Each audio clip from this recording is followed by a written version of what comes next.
Allez, voici l'essentiel sur cette récente tempête du marché crypto qui contraste pas mal avec de forts signaux d'adoption institutionnelle.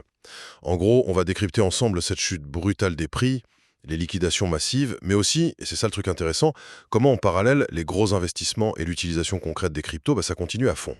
Premièrement, ouais, le marché a vraiment pris une claque. Le Bitcoin, hop, sous les 115 000 dollars. Et ça a liquidé plus d'1,7 milliard de dollars de positions longues, vous savez, les paris à la hausse en juste 24 heures. C'est énorme, hein. Ça sent la purge de ceux qui étaient trop endettés, trop exposés. L'indice peur et cupidité, dans le rouge, retour de la trouille générale. Et les altcoins comme Solana, Cardano, ils ont bien dégusté aussi avec des baisses à 2 chiffres pour certains. Bon, des analystes disent que c'était une purge saine, on verra bien. Deuxièmement, et c'est là que c'est fou, pendant que ça chutait, eh bien l'adoption par les grosses boîtes, elle accélère à fond. Metaplanet par exemple, ils ont rajouté des milliers de bitcoins, paf, 2,7 milliards de dollars en stock maintenant. Forward Industries, ils ont mis 1,65 milliard sur Solana, quand même 40% de leur cash. Dingue non? Juste avant la dégringolade, le BNB de Binance battait son record.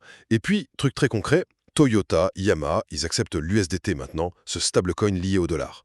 Même le Bhoutan, on parle de presque 1 milliard en réserve crypto. Troisièmement, il faut aussi regarder le contexte général qui joue. La Fed américaine, la banque centrale, elle calme un peu les espoirs de baisse rapide des taux d'intérêt, donc ça rend les gens un peu frileux sur le risque en ce moment. Et puis, à noter dans l'agenda, l'euro numérique européen est prévu pour fin 2025, et cette semaine, il y a du monde à la Korea Blockchain Week et à la conférence ETH Sophia sur Ethereum. Voilà.